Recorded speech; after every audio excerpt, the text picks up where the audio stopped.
Muy bien, hola, ¿qué tal a todos y todas? Bienvenidos y bienvenidas a esta videoconferencia sobre primeros auxilios legales. El día de hoy nos acompaña una invitada especial, Lucía Razo Mesta, quien nos estará precisamente compartiendo información sumamente interesante acerca de esta otra área que es importante de tomar y de considerar como una de las tantas formas de integrar esta forma multidisciplinar en la intervención de en crisis, y ya sea tanto de primera instancia o primeros auxilios psicológicos, como también cuando estamos abordándolo desde la terapia de crisis. Entonces, para que todos y todas tomen apuntes, asimismo les recuerdo que este material o esta sesión está siendo videograbada con la intención de que puedan aprovecharlo para otro momento, y asimismo también a las personas que deseen revisar este material en otro momento, ahí estará la oportunidad para poder tener acceso a este.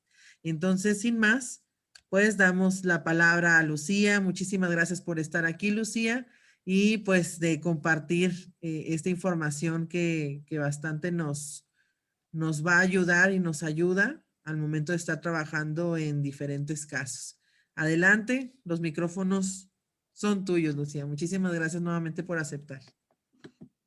No, pues muchas gracias y les agradezco a todos y todas, y más que agradecerles, celebro mucho el hecho de que estén aquí.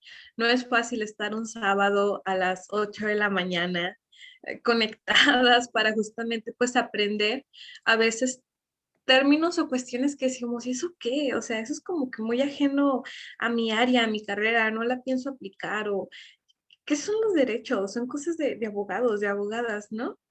Pero no, están aquí y de verdad se los celebro muchísimo. A mí me encantaría poder ver un poco de rostros para humanizar esta charla. Si no se puede, no hay ningún cuidado. Si están en pijamas, si están almorzando, si están acostados o acostadas, pero están aquí, créanme que se los celebro bastante. Y pues bueno, les explico un poquito. ¿Y quién es esta chica que nos viene a hablar de primeros auxilios legales? Bueno, yo soy abogada, tengo ya voy para 4 años de experiencia continua, cotidiana, de asistencia de personas que son víctimas de delitos de fuero común, o sea, víctimas de delitos estatales. Cuando vemos el Código Penal y abrimos todo un catálogo de delitos, desde lo que es el robo hasta lo que es situaciones que incluso necesitan su legislación especial, como lo son las desapariciones, el secuestro, feminicidios, filicidios, delitos contra la vida, pues bueno, todo eso incluso es lo que abarco, lo que acompaño, lo que asisto. Y les quiero compartir que justamente parte de esta asistencia, a mí me gusta mucho llevarla con una mesa integral, o lo que podría llamársele o el intento de una mesa integral, porque este concepto también es como muy nuevo y poco a poco lo vamos estructurando. ¿Qué es una mesa, qué es una mesa o un círculo o un equipo integral? Pues bueno, es una situación en la cual al momento de intervenir con la persona, si bien yo como abogada puedo darle toda la asesoría respecto a sus derechos, se tiene el entendido natural y lógico que por el estado o el menoscabo que acaba que presenta esta persona que le sucedió, pues bueno, tiene mil cosas en la cabeza, miles y miles.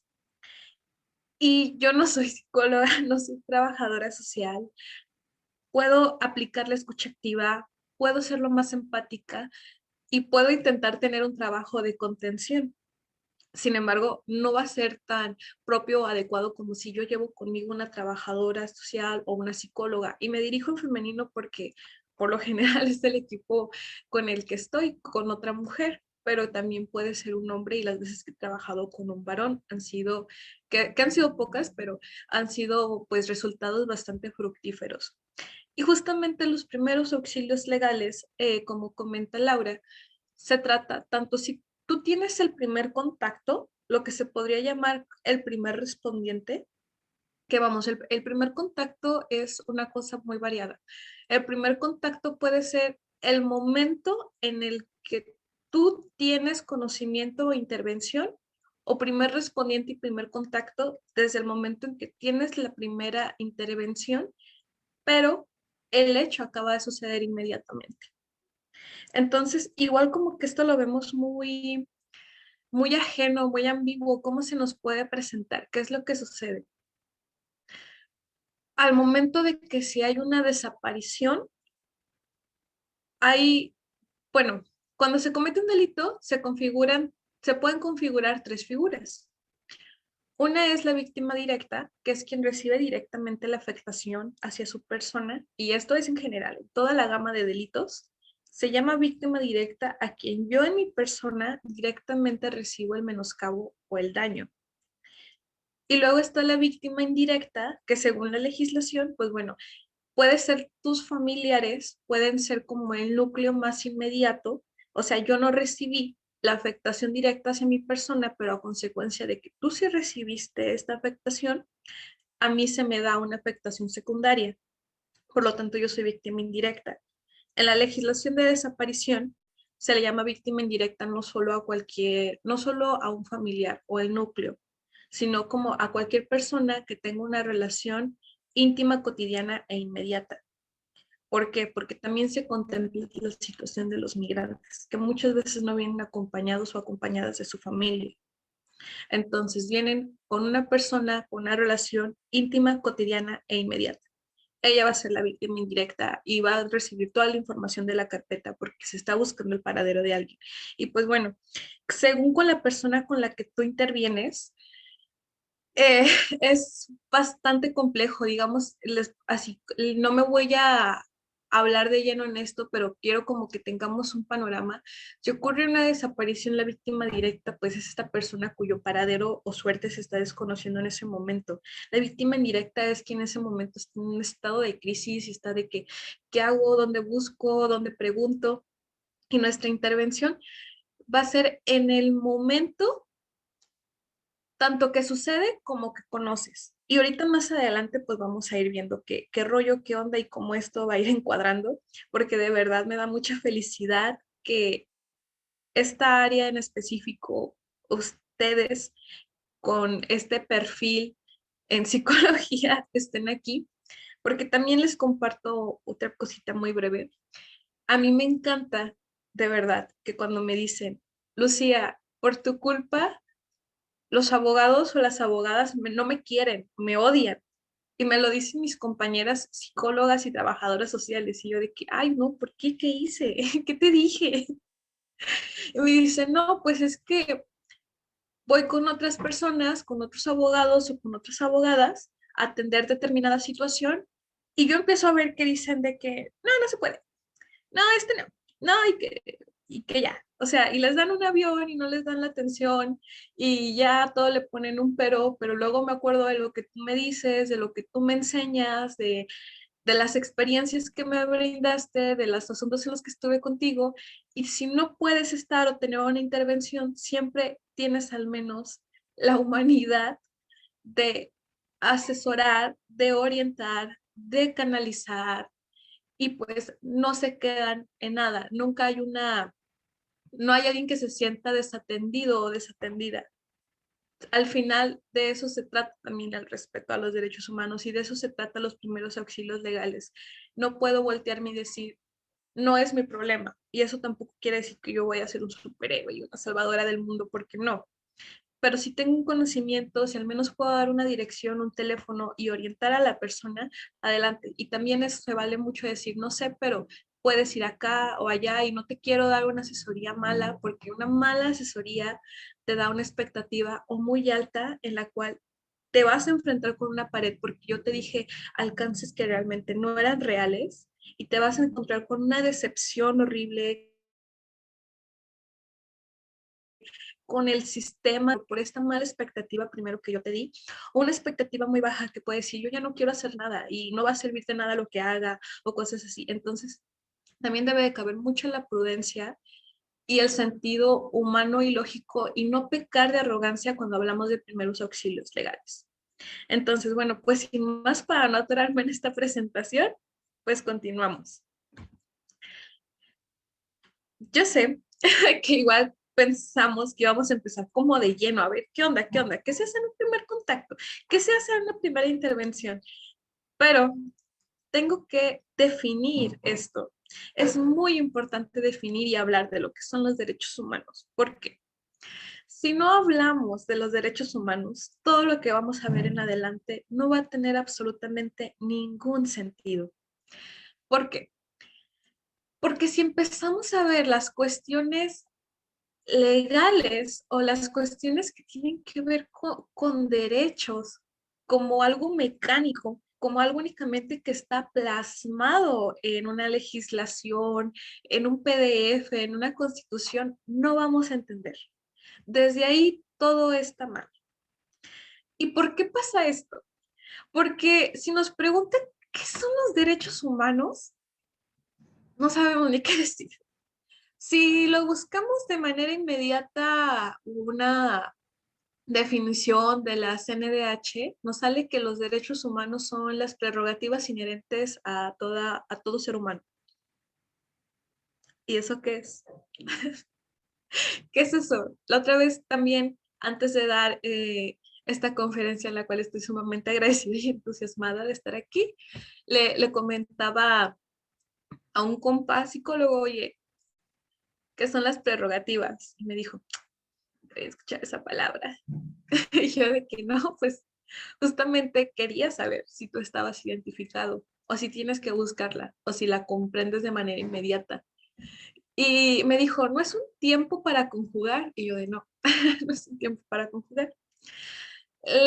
Luego buscamos qué es el significado de prerrogativas y dice, es una gama de derechos. Entonces, nuestra definición de derechos humanos podría decir una gama de derechos inherentes a todo ser humano. ¡Wow!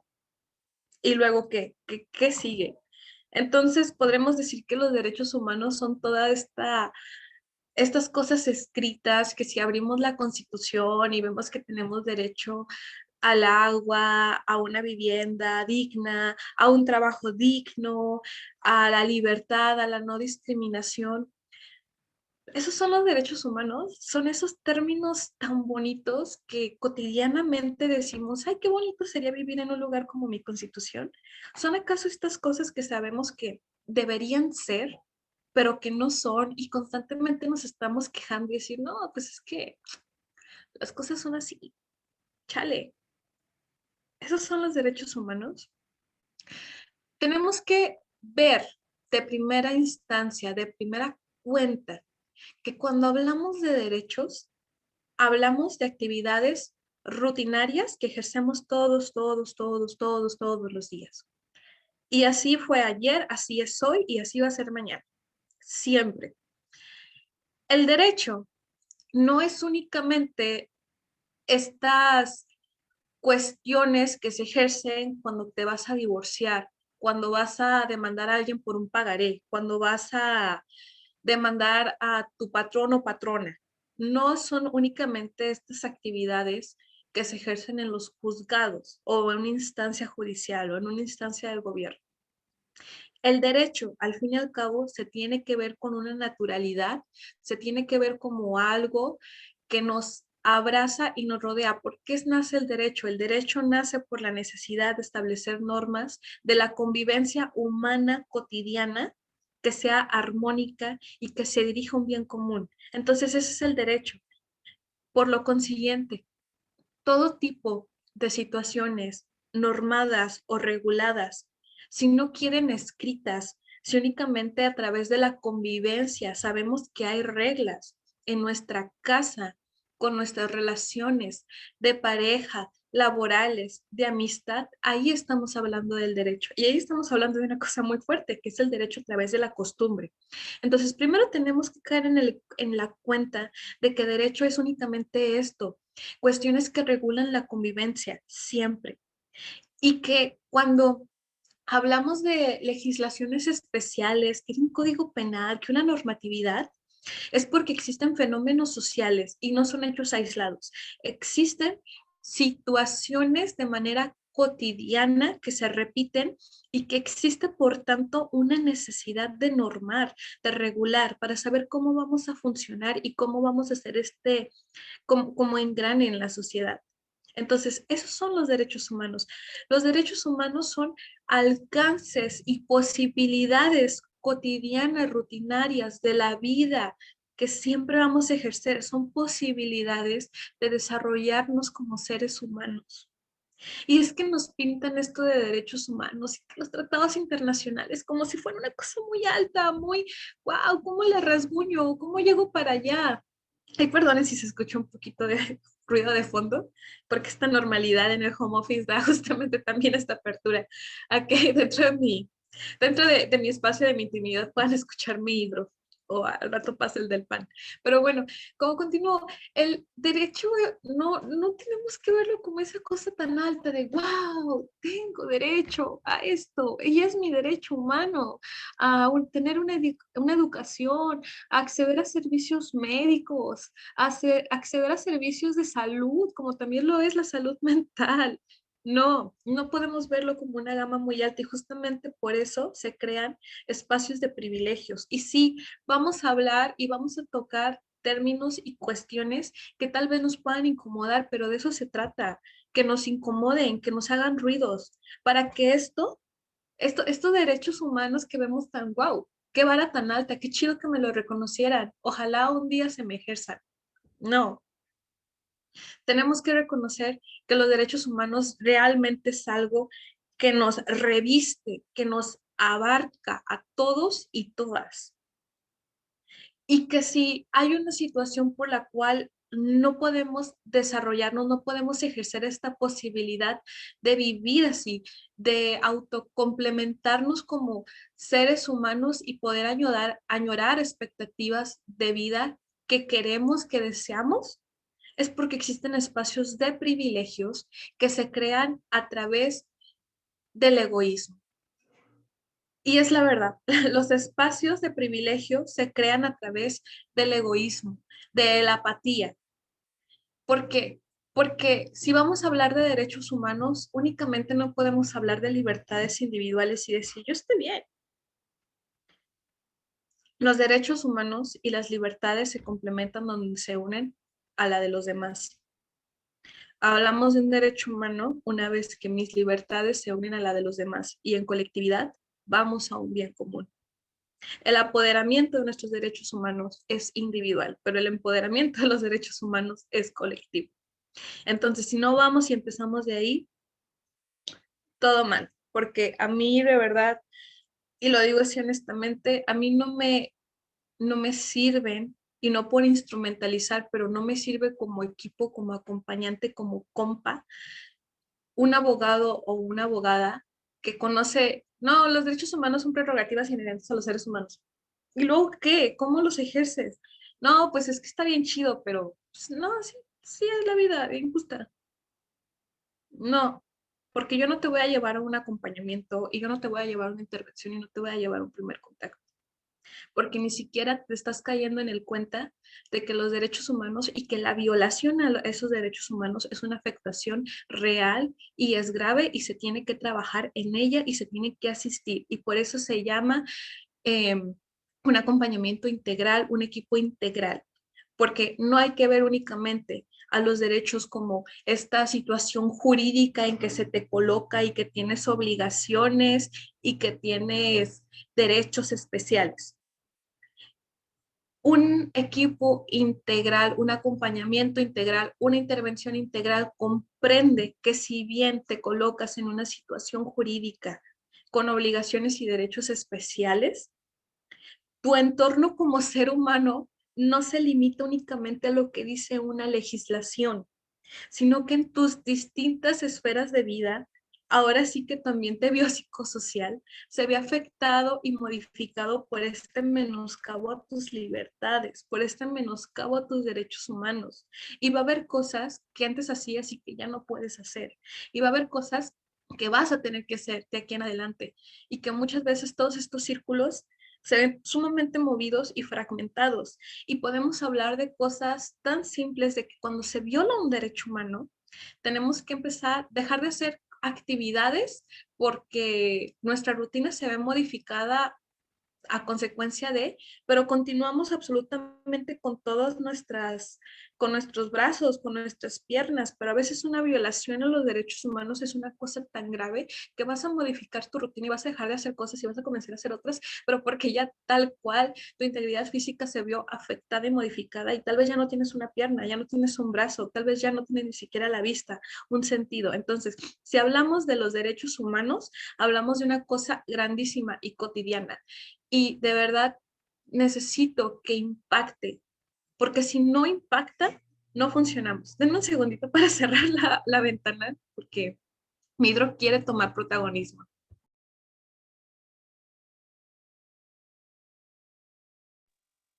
Listo.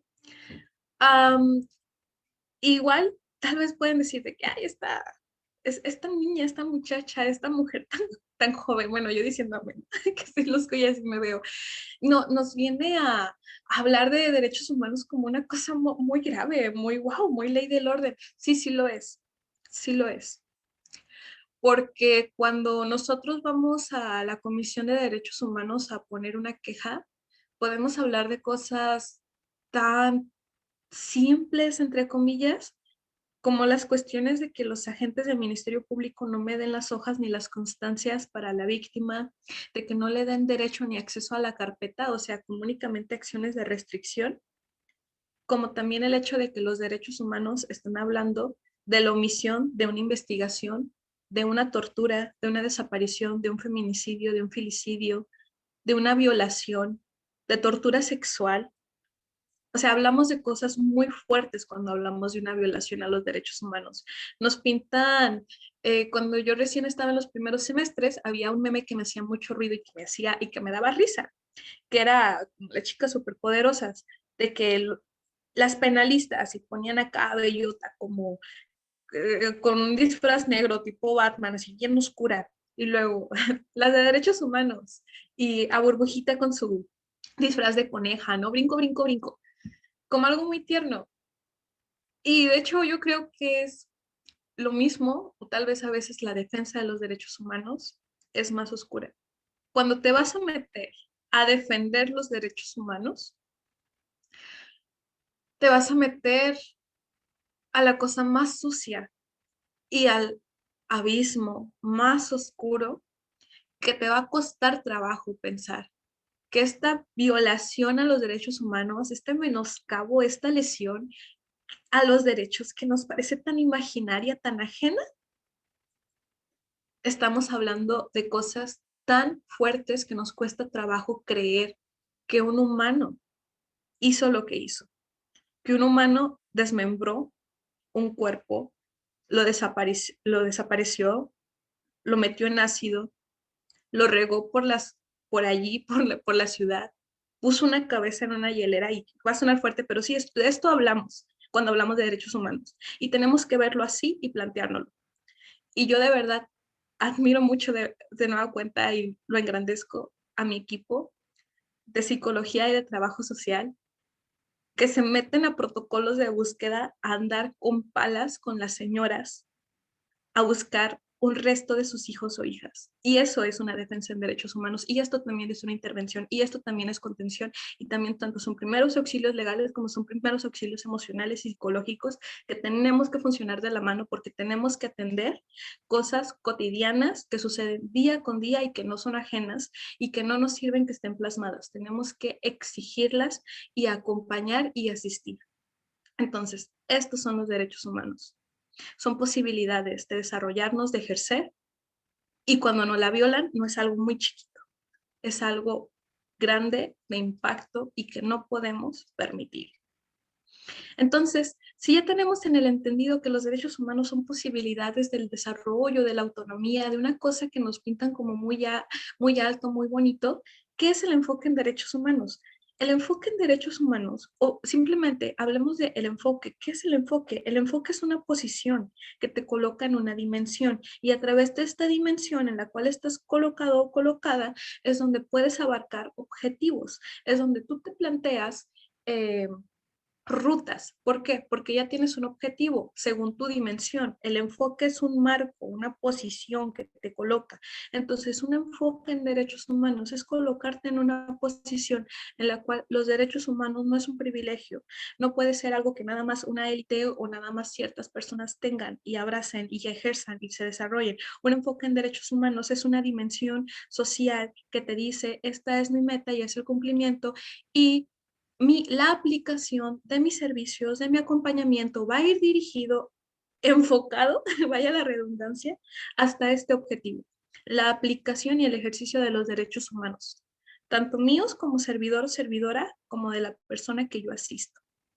Entonces, aquí hay algo que necesitamos ver y me hice la tarea de hacer un esquema con el que yo explico cómo funcionamos en un enfoque de derechos humanos y cómo vamos a dar una aplicación de un servicio, un seguimiento, donde según yo se entiende más. Los derechos humanos los tengo abajo. Podemos escuchar mucho decir de que, y sobre todo en normas y protocolos acá de atención, de que el eje rector de los derechos humanos, ¿qué es el eje rector de los derechos humanos? ¿Cómo nos imaginamos un eje? Lo visualizamos como en la primaria de un círculo y en medio un puntito y luego una rayita. ¿Ese es el eje? ¿Eso es un eje o nos imaginamos como, como una varita horizontal y que ese palito es el eje rector de los derechos humanos? O que los derechos humanos son los principios legislativos que vienen en todas las normas. Tenemos que empezar a ver a los derechos humanos como un suelo, no como algo inalcanzable, como algo, ya estaría bien chido vivir en un lugar como mi constitución. El derecho humano lo tenemos inherente a nosotras y nosotros y es nuestro suelo. Estamos parados en un eje de derechos humanos. ¿Y esto qué significa? Que si es nuestro suelo, lo único que podemos hacer a partir del suelo es subir. Y eso es muy importante, porque entonces ya no colocamos los derechos humanos como aquí una cosita, uy, ojalá la pueda arañar y tener aunque sea uno o dos. No, yo los tengo y nadie me los va a quitar. Los tengo, son míos, son de todos y todas, y tanto los tenemos que es un suelo y solo de ahí subimos a un ejercicio de demás derechos, a un ejercicio de demás derechos secundarios, a un desarrollo, a una autonomía. Y vaya la redundancia. O sea, de verdad, si hablamos de derechos humanos, es nuestro suelo para aspirar a una autonomía y a un desarrollo pleno como personas, como humanidad. Y pues bueno, justamente haciendo un poquito de mención a ello, a mí me encanta de verdad hoy estar aquí y compartírselos y traer mi paliacate verde, porque justamente hablamos, si hablamos de derechos humanos, hablamos de autonomía, de decisión, de desarrollo, de ejercicio, a dónde añoramos y las posibilidades y tener las condiciones para poder ejercer. Entonces, si ya ubicamos más o menos qué son los derechos humanos y cuál va a ser nuestro eje y ver que el eje de aplicación de servicios, de acompañamiento, de lo que quieran, es un suelo que vamos a pisar y solo de ahí subimos y ojo, no solo nosotras y nosotros lo pisamos. La persona que estamos asistiendo también es su suelo, está vulnerado, se le hizo una grietita. Alguien más lesionó, pero vamos a ir para arriba. Ya todo lo demás va a ser para arriba. ¿Y a qué vamos a aspirar? ¿Y cuál es nuestra perspectiva o cuál es nuestra idea que vamos a tener de justicia o el ejercicio de un derecho o una posibilidad? Entonces, para hablar también de los derechos humanos no tenemos que hablar únicamente de lo que es lo bonito. Y de hecho se me hace muy irónico decir lo que es lo bonito, porque es como de que no es lo bonito, es lo natural, es lo inherente, es lo que ya se da por sentado desde el momento en que soy una persona, desde el momento en que nazco, ¿ok? Ah, tengo que mencionar esto para justamente hablar de una buena aplicación, de un buen servicio, de una buena asistencia. ¿Qué es la vulnerabilidad? ¿Qué es un factor de vulnerabilidad? ¿Y qué es una situación de vulnerabilidad? Hablar de derechos, ya les dije, es una cosa de derechos humanos y una defensa de ello es una cosa muy fuerte y que puede ser desde algo muy sencillo, de verdad, de que pelearte por las hojas y sí, va y vamos a poner quejas porque no nos dan las hojas, en serio, y las vamos a seguir poniendo porque las víctimas no tienen por qué estar poniendo un material y ahí van a seguir esas quejas. Pero ¿qué más? ¿Qué sigue? ¿Qué es también una apertura a la violación a los derechos humanos? Pues miren, yo se los separé en tres: vulnerabilidad, factores de vulnerabilidad y situaciones de vulnerabilidad.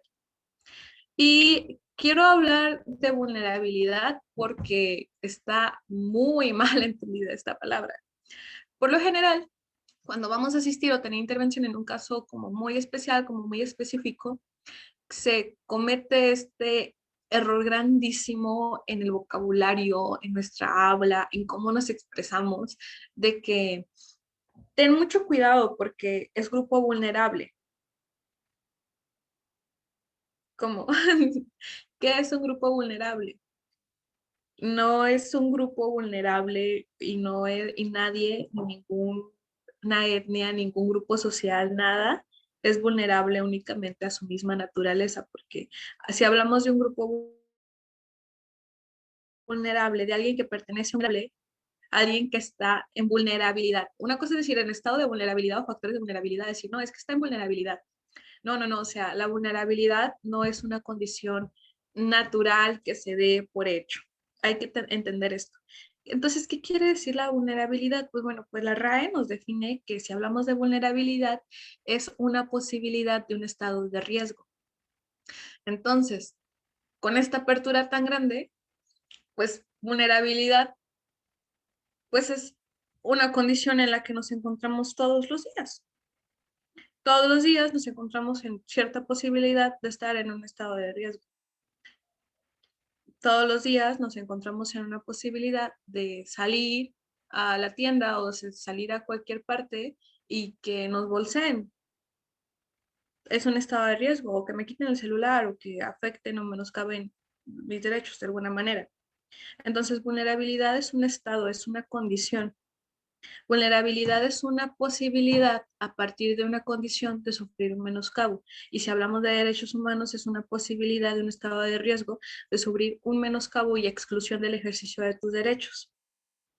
Y la vulnerabilidad o este menoscabo, no únicamente cuando hablamos de autoridades, creo que se nos vienen a la cabeza como los policías, los ministerios públicos, los agentes, el ejército, como también una figura muy masculinizada y hegemónica de que, ay, que es una autoridad. Pero una autoridad es cualquier persona que funja tareas, que funja un papel de autoridad. Una autoridad son nuestros maestros y nuestras maestras. Una autoridad también puede ser nuestro psicólogo, nuestra psicóloga en terapia. Una autoridad es el abogado o abogada que en este momento me está asistiendo. Una autoridad es mi vecina, que es la presidenta del comité Club de Colonos. Esos son y todos están en una posibilidad de ejercer un menoscabo y una lesión al ejercicio de nuestras libertades y derechos. Entonces, repito, y tal vez suene como muy repetitiva, pero si es necesario lo voy a hacer. La vulnerabilidad no es algo inherente o natural hacia nosotros o nosotras. Entonces, ¿qué es un factor de vulnerabilidad? La vulnerabilidad se entiende que es una situación, una posibilidad multifactorial. Entonces vamos a concentrarnos como en dos y les digo, realmente estos temas son como para una ponencia entera, pero pues aquí vamos, lo necesito de principios. Ahora sí que como eje, como eje para poder avanzar a cómo son los primeros auxilios legales. Una situación de vulnerabilidad, como les comento, es multifactorial y nos vamos a enfocar como en dos. Son factores externos y son factores internos.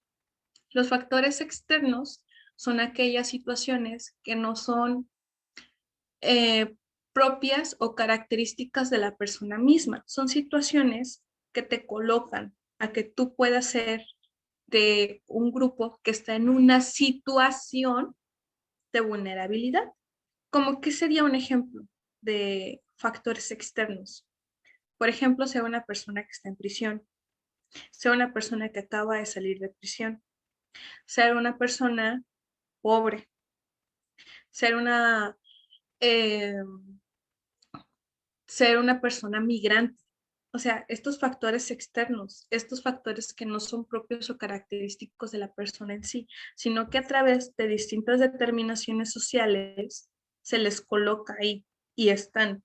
Pero ningún tipo de situación hace que tú pierdas los derechos humanos. Repito, los derechos humanos sí es inherente a tu persona, a la humanidad, pero los factores no, y la vulnerabilidad tampoco jamás. Los factores son estas situaciones que te colocan. Entonces, si entendemos que más o menos esos son los factores externos, ¿cuáles son los factores internos? Pues bueno, los factores internos, por ejemplo, pueden ser el hecho, hola, me presento, soy Lucía y soy mujer. Y con esto no quiero darles a entenderte que yo por mujer, por ser mujer, estoy en una situación de vulnerabilidad tal cual, o sea, nada más por sí misma y que yo soy débil o algo así, no. El hecho de que tengo que reconocer que cotidianamente sufro discriminaciones sistemáticas por un menoscabo, por un estigma, por un rol establecido, por ahora sí que un sistema patriarcal que me quiere ver abajito, me quiere pisotear y que no me dejo y no nos dejamos. ¿Qué otra cosa puede ser un factor interno? Una persona indígena, una persona únicamente por sus raíces, por sus costumbres, por rasgos propios a la identidad misma, está en una situación de vulnerabilidad, tiene a partir de determinados, o volvemos a lo mismo, determinaciones y factores sociales, posicionamientos de dominación, de que yo domino y es cultura subordinada, cuando realmente no es así y hay que entender, la vulnerabilidad jamás, otra vez lo repito, no es una cuestión natural, sino que a través de determinaciones políticas de discriminación, de desprecio, de exclusión, se les coloca. Pero esos son los factores. Pueden hacer, yo puedo tener cosas inherentes a mí y esos son los factores internos, pero esto no me hace débil, eso no me hace vulnerable en sí mismo, sino como las posiciones de dominación en un sistema corrupto e injusto y tenemos que hablarlo y reconocerlo porque por esto es esta necesidad, por eso todavía vemos a los derechos humanos como una cosa muy ajena y en vez de verla como un suelo, la vemos como un techo, porque si no hablamos de dominaciones, de discriminación, de que realmente estamos en una corrupto, con una deuda histórica hacia todos y todas, pues no, o sea, ¿cómo le vamos a hacer? Para atender un problema y para erradicarlo hay que reconocerlo. Y para eso también tenemos que hablar de derechos humanos, de vulnerabilidad y de los factores. Entonces, que si hablamos de los factores, que podríamos resumirlos de cierta manera en dos, como un externo y un interno, ¿cuál es una situación de vulnerabilidad? Pues bueno, las situaciones es que a partir de estos factores internos o externos se te coloca en una posición en la cual socialmente, y aquí quiero hablar socialmente, te encuentras en un estado de riesgo mayor. Y tenemos también que tenemos que reconocernos a nosotros y nosotras como seres sociales, como seres en convivencia y en comunidad, y que nuestras acciones como cultura injustas que se vuelven a reproducir y es un ciclo, son las que generan las situaciones, porque son situaciones injustas que toleramos diariamente y ese es un problema, las toleramos, las vemos como, las cosas son así, pero no, no son así y sí se pueden cambiar. Las situaciones de vulnerabilidad, entonces si hablamos socialmente, por ejemplo, está la comunidad LGBTQ más, está, está la comunidad, está las personas pobres, las personas que somos pobres, porque también yo, bueno, pero esos son otros temas clasistas, eh, que no nos meteremos ahí. Bueno, está la población que la mayoría vivimos en situación de pobreza, están las personas que están en una situación de calle, están las personas migrantes, están, pues bueno, son todas horas y que estos determinados factores sociales que nos colocan. Estas son las situaciones. También algo que quiero que quede muy en claro, cuando hablamos de situaciones de vulnerabilidad o grupos en situación o con factores de vulnerabilidad, no nos referimos a una minoría, porque eso es absurdo pensar que las minorías son